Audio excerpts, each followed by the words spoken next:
as soon as the child is ready, then the parents should be looking for a suitable spouse for that child. What does it take for a child to get ready? There are some conditions that need to happen. For example, maturity, right? Maturity needs to be there, intellectual maturity, so that the child can make their own decisions and they know what they're doing. They're stepping into it, on a conscious level. They know what they're doing. Financial maturity, especially of course from the side of the husband, where he'll be able to provide for his spouse. But even there, if the parents can come in and help make that happen, then that's all the better. And in general, maturity at an emotional level, okay, meaning that a child should be able to, act like a spouse in terms of a husband and wife and care for the other, have concern for them. These are those things that need to be in place. But once they're in place, brothers and sisters, parents, then there should be no other additional barriers that we should tag on just because, right? We should be looking to see, what does Islam say about this matter? Does it say that it's necessary for our child to have finished a degree before they get married? That they must have an advanced degree? That they must have the same degree that I had? Or they must get married at least at the same age? Like every child must be married at the same age or older than their parents were? There's no such thing, right? We have to go and see, what are the ahadith, what do the ayat of the Quran say? After all, we have to trust that the guides that we have from Allah subhanahu wa ta'ala are telling us that, they're giving us advice for our own benefit.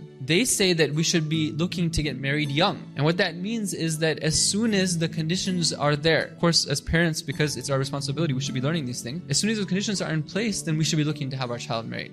Nothing else should be a barrier preventing that from happening. But unfortunately, we find that sometimes parents do impose these other barriers which hold back their children from getting married. And this is something which is very severe, brothers and sisters. We're told in hadith that somebody, a parent, who has the means to marry off his child but does not, and the child commits a sin, then the parents are partner in that sin. Now, I don't need to tell you, but the society we're living in right now is a society where it is very difficult for young individuals to lead a pure life away from sin. The way that the media is, the way that the environment, and just whatever it is that the young people have to face in the society, it's one where there's a lot of challenges in this regard. And if marriage is there, if there is a spouse, then a lot of those challenges are taken care of. There's a halal and perfectly legitimate outlet for those challenges and for those desires. So here, this is what the hadith are saying. The Prophet is saying that if a parent doesn't do it at the right time